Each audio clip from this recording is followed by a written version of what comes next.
10 things I sold from behind my counter for 36 years, all 10. Buy them at a pawn store and you're somewhere around $300 in. Same products, fish safe, at Home Depot, about 50. That's the whole video right there. I know what you're thinking. Every pawn channel says the cheap fix works. What I'd say to that is, I'm the guy who spent 36 years selling you the expensive fix.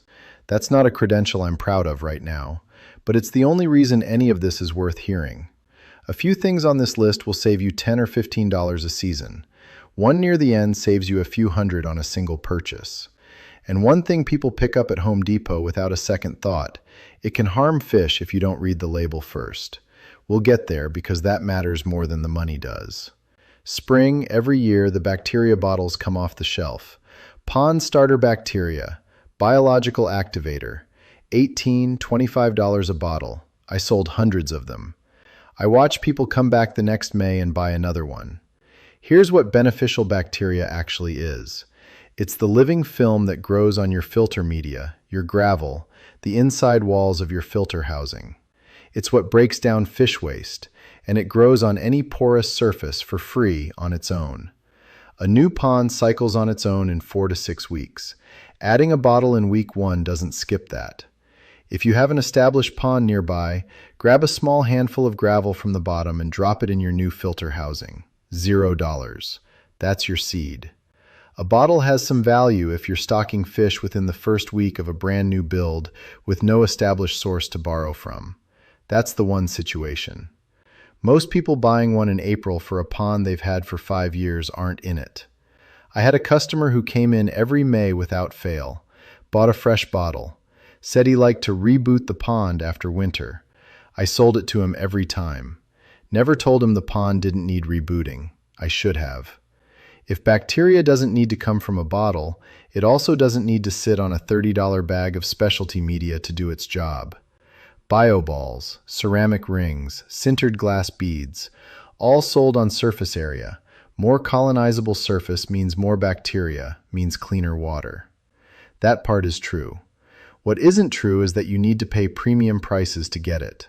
Lava rock, the dark, rough, porous volcanic rock in the garden section at Home Depot, has comparable surface area per cubic foot. A 10-pound bag runs $4 to $5. Rinse it before it goes in to clear the dust.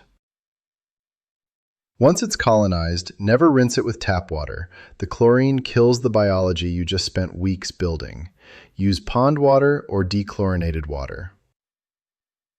And you don't replace it. That's the last bag of biomedia you buy. One honest note, lava rock is heavier than bioballs. If your filter housing wasn't built to hold much weight, factor that in. For most backyard pond setups, it's a non-issue. Speaking of things with pond on the label that don't earn that word, test kits. A lot of what's sold as a pond water test kit at the pond store is a standard freshwater test kit in new packaging.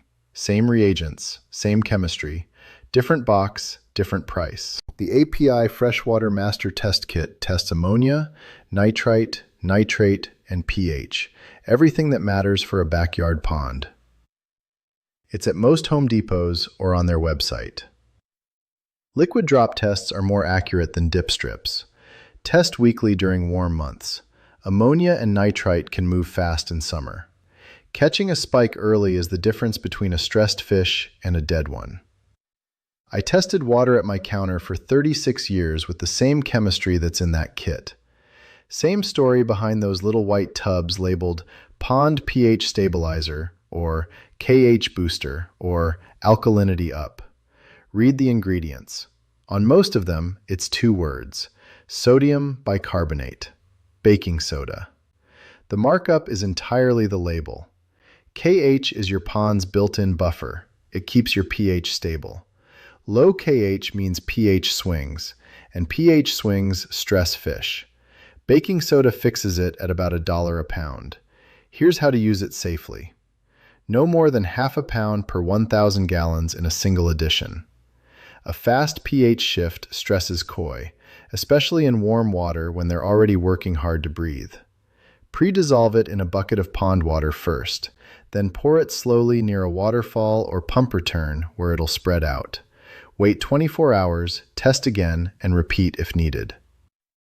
The last one in this group is almost funny. Mosquito dunks. Home Depot sells them. By name. On the shelf. The Pond mosquito control pellets at the Pond store use the same active ingredient, Bt israelensis, a naturally occurring bacteria that targets mosquito larvae and nothing else. Fish safe, bird safe. 1 dunk per 100 square feet of surface area, effective for about 30 days. Crumble them if the pond is an odd shape. I don't have a complicated angle on that one. Walk to a different section of the store. The big orange bucket at the pond store. Pond salt. $25, $35. Here's what's in it. Sodium chloride. The same thing sold in 40-pound bags in the pool section at Home Depot, at a fraction of the price per pound. What to look for on the bag. 99% or higher pure sodium chloride. No additives. No iodine. No yellow prussiate of soda. Most plain pool salt is exactly what you need. Water softener salt can work too, but additive ranges vary more by brand. Read the label either way. Now the honest part, because this one warrants it. I'm cautious about salt in koi ponds. Koi tolerate less salt than goldfish. What's a mild dose for a goldfish pond can put real stress on koi at the same concentration. If you keep koi and you're considering a tonic dose, stay at 1 pound per 100 gallons, no higher.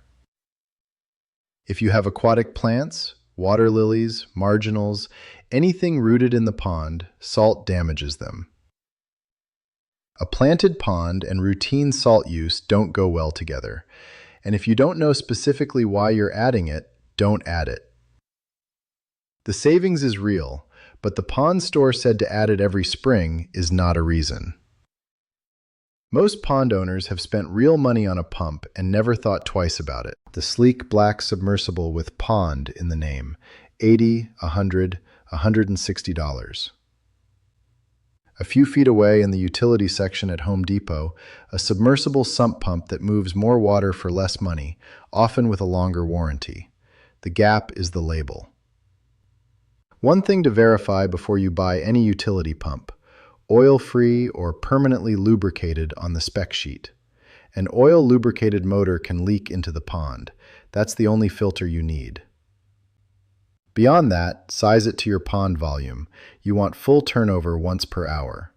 A 1,500-gallon pond needs at least 1,500 gallons per hour at the height your pump is pushing water to. The pump box will have a flow chart.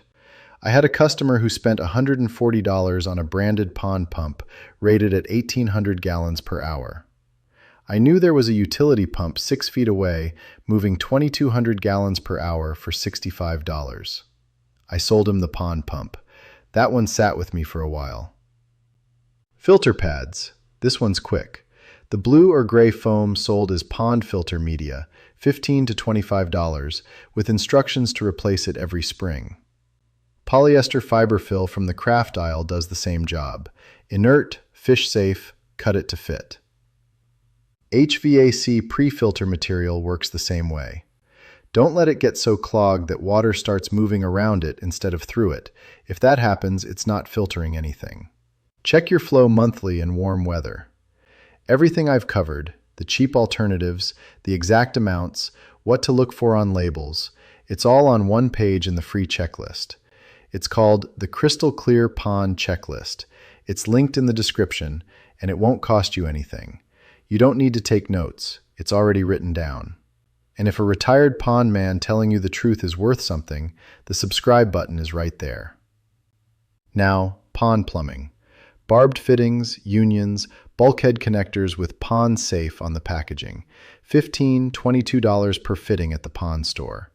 The same fitting in the plumbing aisle at Home Depot is $5 to $8. Schedule 40 PVC is what I used in every pond build for 36 years. It's what the pond store fittings are made from. The material is identical. The label is different. Teflon tape on threaded connections, not pipe dope, because some pipe dope solvents can off-gas near pond water. For flexible runs between your pump and hard pipe, Spa Flex or Corrugated Flex PVC, both at Home Depot. Primer and cement on all glued joints. Let the cement cure a full 48 hours before water contacts it. If you can still smell it near the pond, it's not done. I've built hundreds of ponds. I've never rushed a glue joint. Now the last one. I want you to hear this one carefully. Pond liner. $1.50 to $2.50 per square foot at the pond store. A 10 by 15 foot liner runs somewhere between $150 and $225. On a larger build, that number climbs fast. In the roofing section at Home Depot, 45 mil EPDM rubber roofing membrane, 50 to 80 cents per square foot, same material. In many cases, the same manufacturers produce both products under different SKUs at completely different price points. I knew this existed. I sold pond liner for 36 years. Here's the part that matters more than the money. Some EPDM roofing products are treated with antimicrobial or mold-inhibiting compounds. Those do not belong in a pond. They can kill fish. Standard 45 mil EPDM without additives is fish safe. That's what you want. Before you buy, read the full product description. You're looking for plain EPDM. If the label mentions mold resistance, antimicrobial protection, or algae inhibiting, that's not the one. If it doesn't say either way, call the manufacturer before it goes in the ground, not after the fish are in it. The savings on that 10 by 15 liner, around $120. On a larger build, more. That's worth a phone call. There are 10 essential products sold for pond maintenance. Items like baking soda and salt bags are commonly used. Filters are another key part of the list. But there is one thing underneath all of them. Nobody can build a business selling you a $4 bag of lava rock. Nobody has a sales rep for baking soda. If a fix is cheap, works, and doesn't need to be replaced next season, there's no recurring revenue in it. And recurring revenue is what a pond store runs on. The next bottle, the next bag, the next spring visit. What I showed you today are 10 products that fall outside that model, which is exactly why none of them were ever pushed hard from behind my counter. Here's where to start this week. Pull out anything on your shelf labeled pond bacteria, pond pH buffer, or pond alkalinity stabilizer, and read the ingredients. Next time you clean your filter, look at what's in the media chamber. If it's bioballs or ceramic rings, lava rock goes in when you clean it next. And if you're looking at a liner repair or a new build, write down the product name on that EPDM at Home Depot and call the manufacturer before anything goes in the ground. One thing at a time. You didn't do anything wrong.